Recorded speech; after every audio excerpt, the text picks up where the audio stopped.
In this video, I'll be showing you how to build and paint the lava basing as seen in my Ironjawz army. Hey guys, Chalmers here from the Tales of Sigmar podcast, and I suppose now our YouTube channel, because this is what it's coming out on. So in this video, we're going to be going through lava basing, how to build and how to paint. It's something that I've been doing with my Ironjawz army quite recently, something that I've always wanted to do, and it's actually a really simple, easy, and as you can see, quite an effective basing scheme. So there's normally 4 different styles that you can do for the basing. You've got this one where you've got your kind of little bit of an inlet, your lava flowing in. You've got your edge of the rock and start the lava. You've got your normal island version with lava flowing everywhere. And then my personal favourite, which is kind of the cracks in the rock, and then you've just got a flow of lava in between. So as you can see, I've got my Ironjawz, War Chanter and Weird Knob Shaman here already based and painted. And as you can see, it looks really effective. Makes the model pop, especially if you've got something that's got like dark armor or anything like that. But even works when you've got red armor as well, so, or red cloth in this case. As you can see, it's kind of really good. You've got that glow on the rock as well. It's, like I said, a nice simple scheme. Lots of different layers. You basically go from red to yellow, and we're going to go through every step by step in this video. So let's jump straight in with how to start building the bases.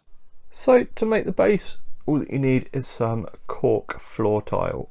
Now you can get this from most shops. You can get it from a lot of hobby shops, things like Wilkinson's, Homebase, Wix, places like that. It's cork floor tiles. You can get it on eBay and Amazon. I quite like actually seeing what style that you can get, mainly because I prefer getting, it's called the sealed version, so you see that shiny bit on the other side. It's a bit more harder, makes gluing down a lot easier. Now I've kind of used stuff that it hasn't been sealed before. You pour your super glue on and it gets soaked up into the MDF, and then you have to put more super glue on, or not the MDF, the cork even. This style, literally you can glue on that, it's nice and solid, and you can literally glue straight onto there and it's stuck straight away. It's great stuff. Normally you can get about 9 tiles for about £12. Its stock can be varied a little bit. Wix have discontinued their version. Homebase did have lots, but they're kind of out of stock at the minute. I'm hoping that is just a temporary thing.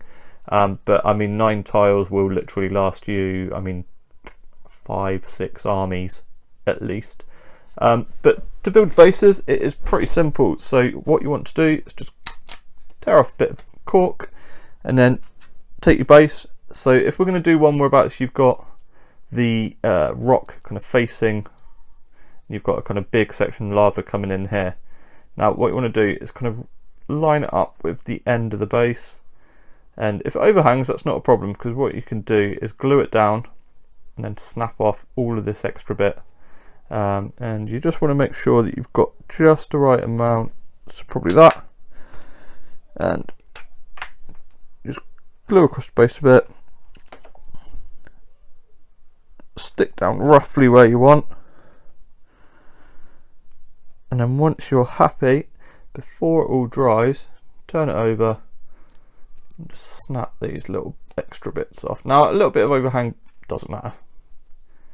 Once you're painting it, you will never really notice it, and it's this side that you're more focused about. So that is literally good enough for the first one. Now all of these little bits that you get here, never throw them away. You can either keep them in a little container and keep them as little like rocks and rubble for other basing, or as we're doing here, just take it for the next base and suddenly put 2 bits together and you've got an island already.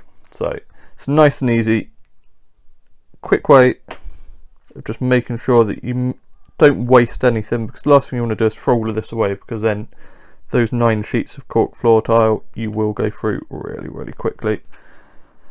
Oh, glue it down. There you go. Now what I've not done is, you'll notice I've left these all kind of completely blank on the top. That's not a problem. To me, I find it's easier to glue models down onto something that's plain like that. If you want, you can put sand on that, or you could even put some of the GW texture texture paints onto it as well to give it some definition. Like I said, I prefer it like that just because it is a lot easier to glue the models down. So completely up to you for that part. Now for the river part, when you have the crack down the middle, this is whereabouts it's a bit harder. So always consider the stance of your model, because the last thing you want to do is go, right, I'll put it there and there, and then you'll find out actually the model's feet go in the middle. So for smaller bases it's actually not that bad because you've only got, what, 32mm base. On larger ones like the Gore Grunter cavalry that I've done, I actually ruined two bases because the Gore Grunter feet didn't fit anywhere where I wanted the cork to go, and I'd already glued the cork down. So always take that into consideration. Now when it comes to this, you just want to make sure that you kind of cover two edges, and you also need to, that's probably too much now, just take this bit off. There you go. So that's almost perfect. So you've got that kind of river down the middle. You've got the two edges, which is fine because you can have your river flowing in with lava. And then, like I said, let's just glue down, push it down. I mean, I use Loctite super glue. You can use Pound Shop super glue, GW super glue, whatever super glue you prefer. I just like using that because it's got a long nozzle, so on resin models, etc., it's a lot easier to get in. And then again, you just break off the last couple of bits. Just have a look. There's nothing that's properly overhanging. And there you go. So what we'll do, we're going to get those and prime them black. I use Halford's Car Spray Black, matte black primer. You can use Games Workshop, Army Painter, any black primer is fine. And we'll be back to start painting up the rocks. So now that you've primed the bases, it's time to do the rocks. So we're going to start off with Mechanicus Standard Grey. That's going to be quite a heavy dry brush across most of the rocks. Then Administratum Grey, which is going to be on the lower parts of the rocks, so inside here. So that will start kind of highlighting the rocks and also just around the edges. Wild Rider Red is going to be the first colour that we add to the bottom of the rocks. That will kind of start that glow that you look for on the bases. And finally Vallejo Orange Fire, and that will be the final highlight that we do on the inside of the rocks, just to give that kind of glowing coming from the lava. So let's get straight on with Mechanicus Standard Grey. So Mechanicus Standard Grey, we're going to be doing quite a heavy dry brush. So I use makeup brushes, you can use normal dry brushes, whatever. Makeup brushes, I find that they kind of hold quite a bit, but they also dry brush really well. So what you want to do is just a heavy dry brush over everything. You want to kind of still keep the black showing quite a bit because it is going to be kind of black rock, but you can just see as you keep going, try and go in the same direction, like up and down or around, and get down at the bottom here, and you'll see slowly but surely, if you can see that, kind of just builds up a bit and just gives it that extra kind of greyness in the rocks, while the black's still showing through, because you want the black as your kind of main colour.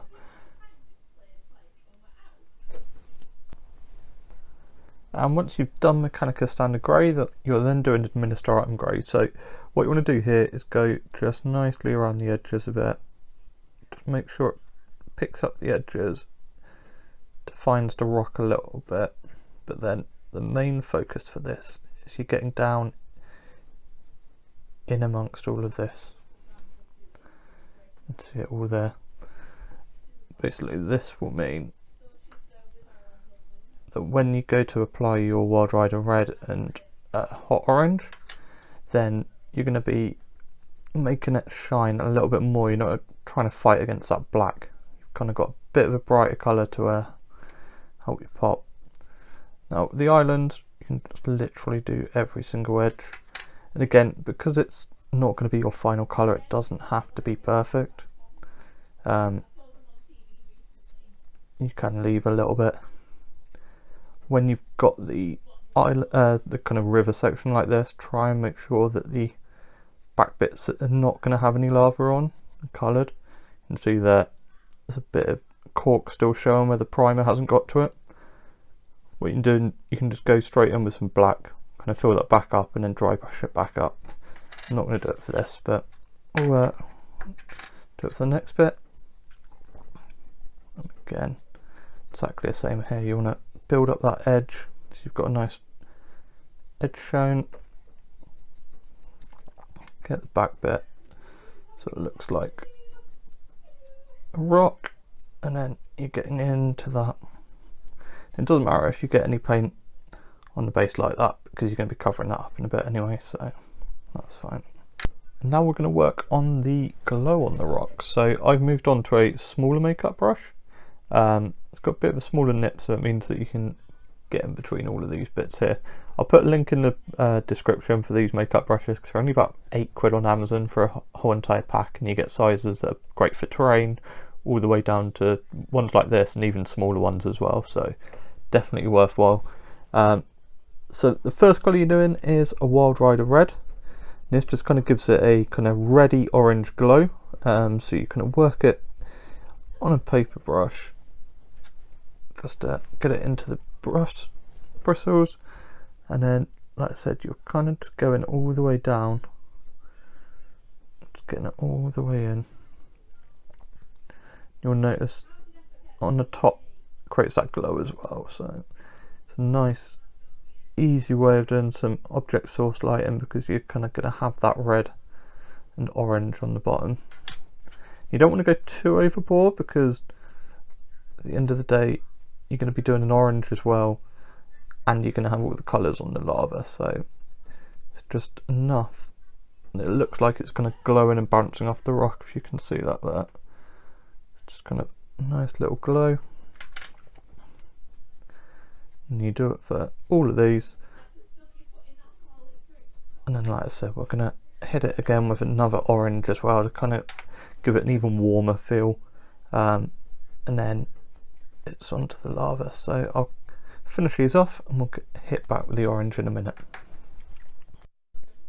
And finally, it's the last colour of the rocks, and this is Vallejo Hot Orange. I love this orange. I mean, you could use GW's Troll Slayer orange as well.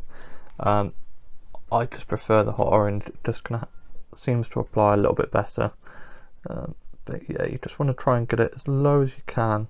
It doesn't matter if you hit some of the tops of the rocks, but you can just see there it kind of creates that nice orangey fire, which is what you want. You kind of want that warmth coming into it, affecting the rocks. You can just see the difference there between the two there. And just see the orange just kind of makes it pop a little bit more, makes it a little bit more vibrant, and makes it a bit more realistic. That's what we do all the way down. So what we'll do, I'll finish these off and then we'll get on with the lava itself.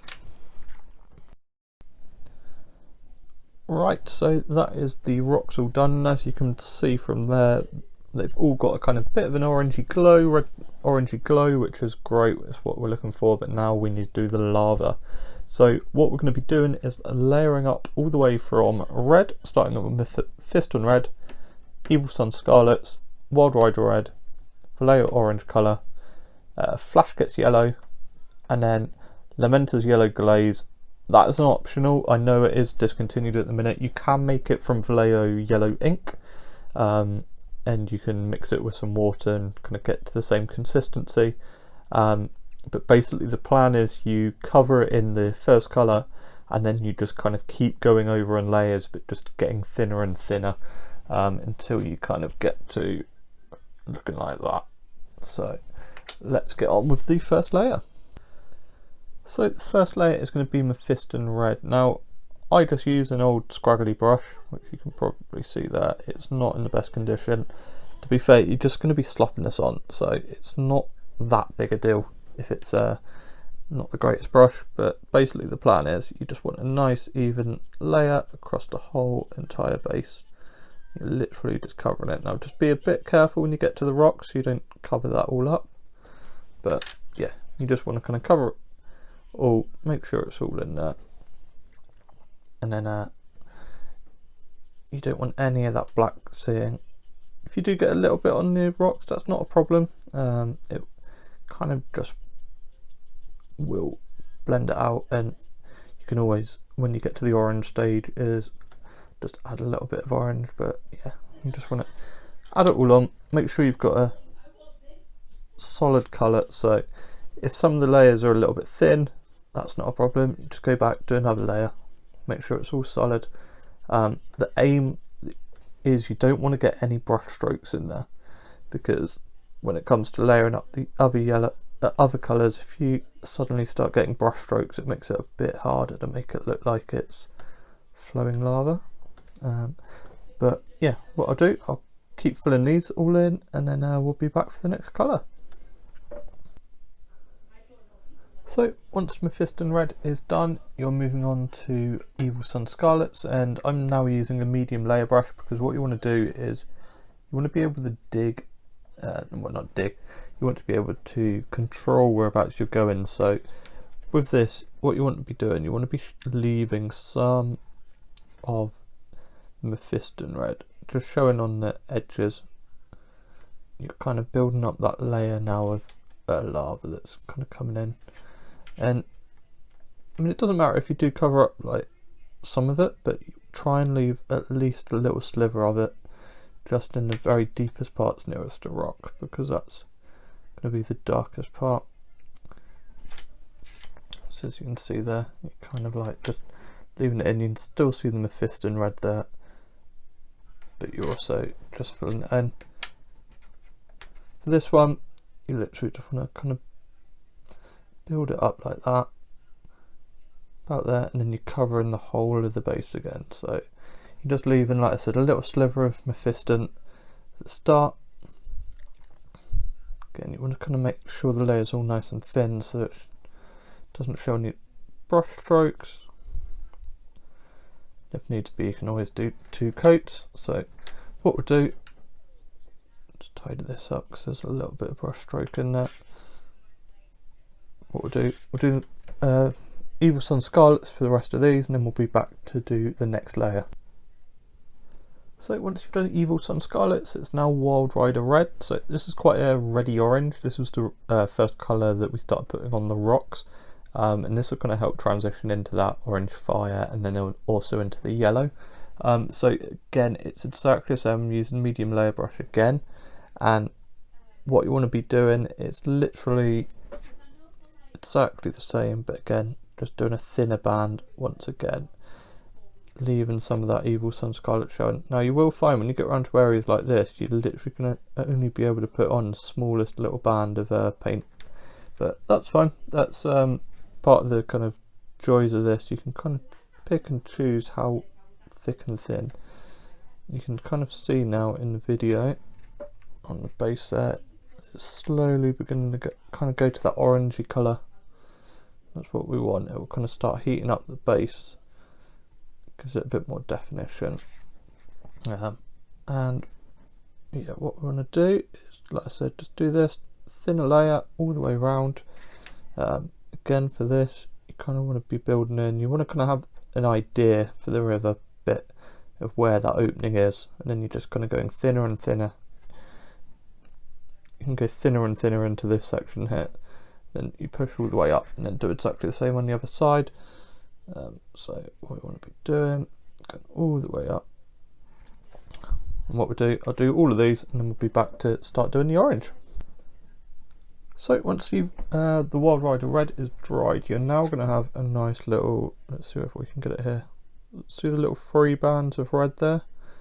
Now it kind of really starts setting the tone, so we're going to be adding an orange up to probably about here, in that area there, and then we'll add the yellow, and just the smallest bits. You want the yellow in the kind of hottest part, so we're almost right near the end. But what we want to be doing, like I said, the orange is going to be going around there.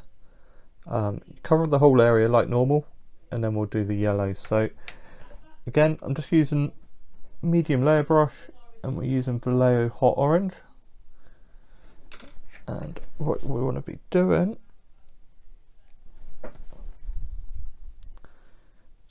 just adding it in.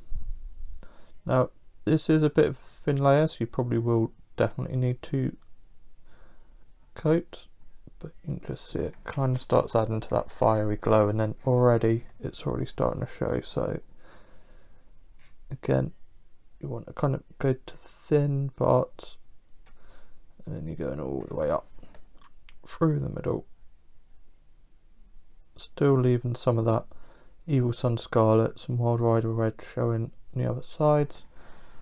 And there we go. And already, as you can see there, the fire is starting to properly show. Now, for some people, you might prefer this. You might prefer a kind of orangey, fiery glow.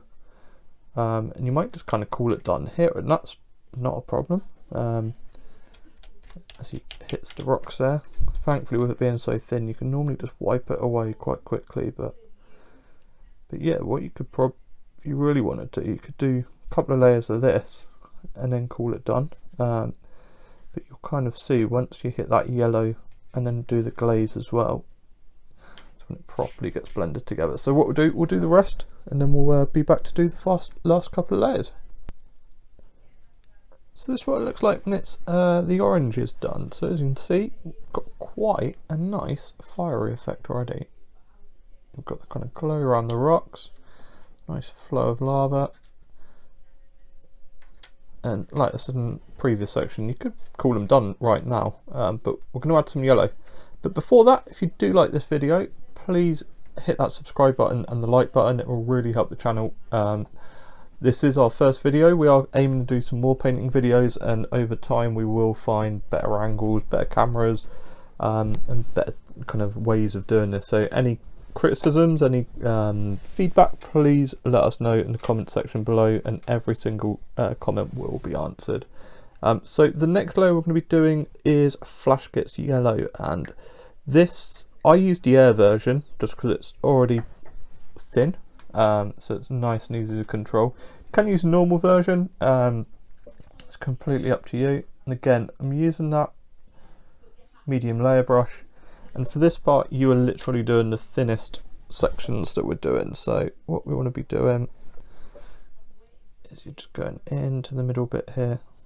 You can almost kind of see how thin it is because it's kind of pulling away as I go. Probably got a bit too much water on the brush. But what you want to be doing is kind of choosing where you want to go. You kind of need to decide which areas you're going to go, because like I said, it is going to be the thinnest part. And you're going to be going all the way down. And the joys of this being so thin is that literally you can do a couple of thin layers and it's good. But as you can see there, compared to the others, just how much more it pops with that yellow. So what we'll do, we're going to do the rest. Like I say, we'll take 2, maybe 3 thin coats just to get that kind of solid outline. For any bits like here with the yellow, just do a nice little band around it all the way there. Just kind of centers the whole model. Even these big ones, you can just go all the way around with a yellow band.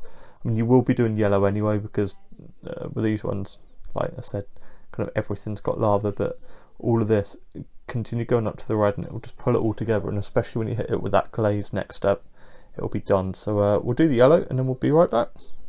And this is what the bases look like once the yellow is done. So what I've done, I've tidied up the rim because I was making quite a bit of a mess, turned it all black. But as you can see, the kind of fire effect is really bright and vibrant once we add that yellow. Really makes it pop. And you still get all of those oranges and reds and yellows. But what we're going to do, the final step, is the Lamenters yellow glaze. Now this is the thing that kind of brings it all together, makes that yellow pop a little bit more, but also kind of blends into those oranges and reds. So basically it is just a wash all the way over. And what it will do, it will turn those kind of Mephiston Red, the Wild Rider Reds, all of them a little bit orange, but still kind of retain the red properties. It will make that yellow pop a little bit more. And like I said, it will just kind of ease out some of those kind of harsh levels that you've got on the layers. It will kind of just not stop the different layers from being visible, because you're always going to see those reds through to oranges, but kind of helps the gradient between them just a bit more smoother. So like I said, Lamenters Yellow is discontinued. There are a few YouTube videos that will show you how to make it using Vallejo yellow ink and some water. I'll put one in the description as well. I've not tried it, so I can't guarantee it will be exactly the same, but from what it shows on the video, it does look pretty simple. And this is basically it. You just let this dry. Like I said, it will make the yellows pop and everything will look okay. Now, as a final test, what you can do is, if you want a kind of wet look, which we've got here, you've kind of got this wet look. Now, for this, I used Vallejo water texture still water effects, and basically just poured on 2 layers on the top. I wasn't entirely too sure of it. I know some people like the water effect. I didn't personally. I quite like them quite flat, and that's what I've kind of stuck with. And you can see here, as I've kind of been painting up my Gorg runners this week, that's the effect that I've kind of stuck with. You can see there with the Lamenters Yellow on there, it kind of just blends everything in together, makes it look a bit more uniform. And that's it.